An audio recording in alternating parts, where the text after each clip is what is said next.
OnePlus commands that you should never settle in shopping a smartphone. We'll be testing that edict over the next couple days, but first we have to get this thing out of the box and set it up. We were sent a reviewer's kit, which comes in a cool slider box with a collection of snap-on cases. I'm partial to a lighter color wood grain personally. A handy quick car charger is included. We have a VR headset, which we'll talk about in a future video, and of course, the phone. Cracking open the box, the OnePlus 3 greets you from a red insert, underneath which we've got a charger and USB cable, and a container filled with the papers we should actually read through at some point while reviewing phones. Now, let's just peel this backing off, but I'll keep the screen guard on for now. We get alternatingly critical comments as to whether we should leave those on, but I want to protect the screen while reviewing this phone, so on it stays. Firing up the OnePlus 3, first boot happens fast, getting you into the setup process quickly. This might be the fastest phone we've initially launched while producing these unboxings. Getting the phone up and running is pretty straightforward. There aren't any strange additional accounts to log into or create. The fingerprint scanning process is par for the course, and we are happy to see an always-on sensor below the screen. Thankfully, the only major additions from OnePlus come in the form of a handful of gestures you can turn on or disable before delivering you to the home screen. Just a second though, this is a terrible wallpaper. Okay, that's better. Focusing on the initial out-of-the-box impressions, this is a well-built phone. Metal construction doesn't wow us like it used to, as there are a number of really well-engineered, low-cost metal phones available these days.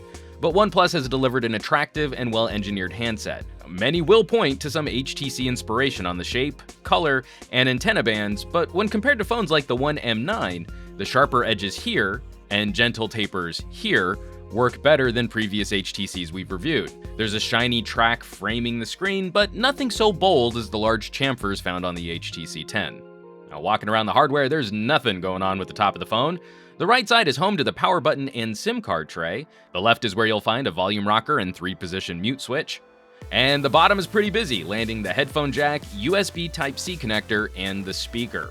The 16-megapixel camera sensor is built into a module which does protrude a fair distance from the rear of the phone, and which sits above a single LED flash. The front face is dominated by a 5.5-inch 1080p AMOLED display and a terrific screen-to-bezel ratio. There's not a lot of wasted space. The chin is home to the fingerprint sensor flanked by capacitive controls, though OnePlus will give you the ability to activate on-screen controls if you want them instead, something we wish was a native Android option. And the forehead delivers a small phone speaker and an 8-megapixel selfie camera. Oh, and OnePlus does give us NFC this year, so well done there.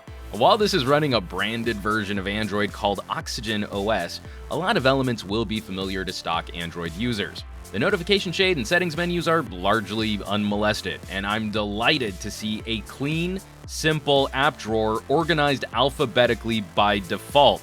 Major thumbs up there, well done OnePlus. Changes to the user interface come in the addition of a side panel, which users can arrange a vertical column of widgets and shortcuts, and a handful of gestures. Vertical slides on the home screen can pull notifications or search. A double tap will wake the screen, and drawing commands on the display when off can fire up a music player, flashlight, or the camera.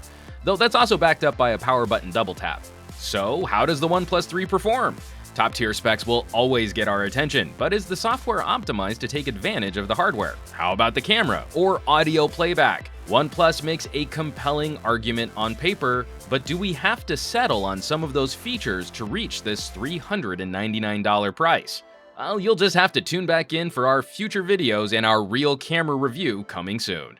As always, thanks so much for watching. Be sure to subscribe to this channel as we have some deep dives planned for the OnePlus 3, and hit that thumbs up button for a little extra positive reinforcement. For Pocketnow, I'm Juan Carlos Bagnell, some gadget guy on Twitter and Instagram, and I will catch you all on the next video.